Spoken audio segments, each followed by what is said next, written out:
అక్క చెప్పే దేశంలో పెట్రోల్ డీజిల్ రేట్లు పెరిగినాయి, మరి మీ ఆటోల పరిస్థితి ఏ విధంగా ఉన్నది? పరిస్థితి ఏముంది, పరేషాన్ ఉన్నాము మొత్తము. ఆడు ఆ మోదీ చెప్తున్నాడు తక్కువైతే అని చెప్పిండు, మళ్ళా మున్పటి లెక్కనే వచ్చేసిండు. ఎలక్షన్ల వరకు రేట్లు పెంచలే, ఎలక్షన్లు అయిపోయినాయి, చలో రేట్లు పెంచుతాడు. మరి ఎట్లా ఎదురొచ్చింది? అదే ఎలక్షన్ తర్వాత చెప్పిండు పెరిగాయని, మళ్ళా ఇప్పుడు ఎలక్షన్ వచ్చినాక మళ్ళా పెంచిండు. ఎట్లా ఉంది మరి మీకు ఎట్లా గడుస్తా ఉన్నది? మరి ఏదో తిప్పలు పడి ఏదో నడిపిస్తున్నాం, కొంచెం కొంచెం పరేషాన్ అయితే ఉన్నాము. ఆటోలకు ఏం పరిస్థితి బాగలేదు. విన్నారా? మరి మోడీ అంటా ఉన్నాడు మీరు ఆటోలలో ఎక్కువ తిరగకుండా ఓన్లీ బస్సులలోనే పోవాలా అందరూ అని చెప్పేసి మాట్లాడుతా ఉన్నారు. మరి ఏం చెప్తారు? బస్సులలో పోమని చెప్తుంది కరెక్టే, గాని ఆటోలో ఎట్లా బతకాలి మరి? ఆటోలో తిరగకపోతే ఎట్లా బతకాలి? మాది ఎట్లా వెళ్ళాలి? మాకు ఓలా ఉబేర్ అదే నడుస్తుంది, అది బంద్ చేపియాలి అది ఖచ్చితంగా. దాని తర్వాత మాది నడుస్తుంది, నడిస్తే ఏమన్నా అవుతుంది. ఏం పేరు నీ పేరు? రాజు యాదవ్. రాజు యాదవ్. సో ఎట్లా ఉంది ఇప్పుడు దేశంలో తీసుకున్నట్టయితే పెట్రోల్ డీజిల్ రేట్లు పెంచారు. సో మీ ఆటో డ్రైవర్ల పరిస్థితి ఏంది ఇప్పుడు? ఆటో డ్రైవర్లు ఇన్స్టాల్మెంట్ లో ఆటో తీసుకుంటారు. ఇన్స్టాల్మెంట్ 10,000 కట్టాలా, కట్టకుంటే నెల 15 రోజుల్లో బండి సీజ్ చేస్తాడు. మేము కట్టిన పైసలు పోతాయి.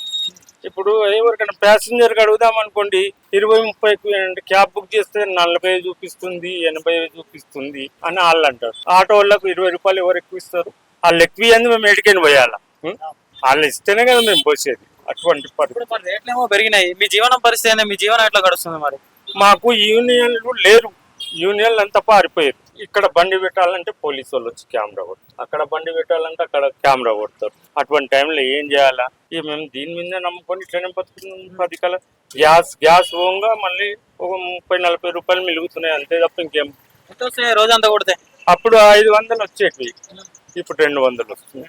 200 సరిపోతున్నాయి. ఇప్పుడు పెట్రోల్ రేట్లే పెరిగినాయి, పెట్రోల్కే అయిపోతాయి మీ పైసలు అని. మరి అవును, అదే కదా పరిస్థితి. అందులో ఛార్జింగ్ బండ్లు వచ్చినాయి.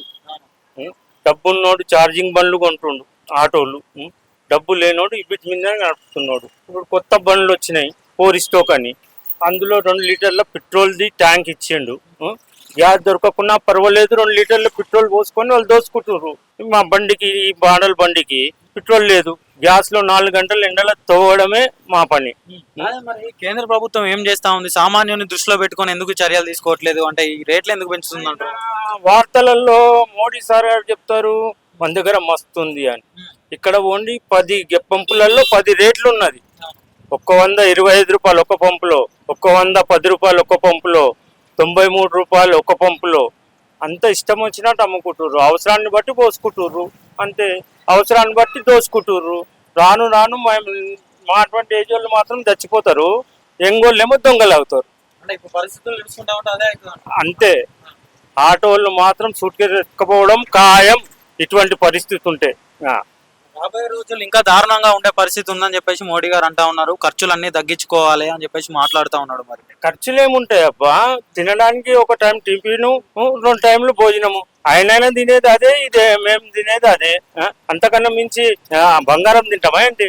బతకాలంటే ఒక టిఫిన్, 2 పూటల భోజనం కదా కంపల్సరీ. ఆటోలల్లో ఎవరు ఎక్కువ తిరగొద్దు, మీరు ప్రభుత్వ వాహనాలలోనే తిరగాలి అని చెప్పేసి మాట్లాడుతూ ఉన్నారు బయట. మరి మీ పరిస్థితి ఏ విధంగా ఉంది? మరి ఆటోలు తీస్తా ఉన్నారు, ఆటోలు అమ్ముతా ఉన్నారు, ఆటోలు ఇస్తా ఉన్నారు. 30,000 కట్టండి, 40,000 కట్టండి అంటున్నారు. కొత్త ఆటోలు తీసుకుంటున్నారు. మళ్ళీ నెల 15 రోజులలో ఆటోలు గుంజుకుంటున్నారు. లేదు, సొంతది కాదు. నేను స్కూల్ పిల్లలకు నడుపుతాను, నాకు కిరాయి లేదు. ఆయన ఇన్స్టాల్మెంట్ 10,000 కట్టుకుంటాడు బండి ఓనర్. నేను ఖాళీ పిల్లలకు తీసుకుపోవాలా, ఓల్డ్ సిటీ నుంచి తీసుకురావాలి. మరి ఇల్లు ఎట్లా గడుస్తుంది నీకు? 200తో ఇల్లు గడుస్తుంది? గడుస్తుంది అంటే ఒకప్పుడు బాగుండే అబ్బా, ఇప్పుడు లేదు. 3 నెలల నుంచి లేదు. వాళ్ళు ఏమన్నా అంటే ఉన్నప్పుడు మాకు చెప్పిర్రా? లేన కస్టమర్ అంటున్నారు. తక్కువ ఉన్నప్పుడు మీరు ఏమన్నా తక్కువ తీసుకున్నారా? ఇప్పుడు ఎక్కువైతే మాకు వేస్తున్నారా అని అడుగుతున్నారు. మాకు సాలరీ వేస్తలేరు కదా అని అడుగుతున్నారు. ఈ కాంగ్రెస్ ప్రభుత్వం వచ్చినాక మీ ఆటోల పరిస్థితి ఇంకా అధ్వానం అయిపోయిందని చెప్పేసి చాలా మట్టు కేసీఆర్ ప్రభుత్వం ఉన్నప్పుడే 4 ఇంతల మేలుండే. మొత్తానికి అసలు ఆయన ఆటోల కోసం పట్టించుకోడు, ఆటోల కోసం చూడడు. ఏమైనా చాలాన్లు కొట్టుర్రి, కోటులు కొట్టుర్రి, చచ్చినోనికి చంపినట్టు పీడ్చి చంపేస్తున్నాడు, అంతే, ఇంకేం లేదు.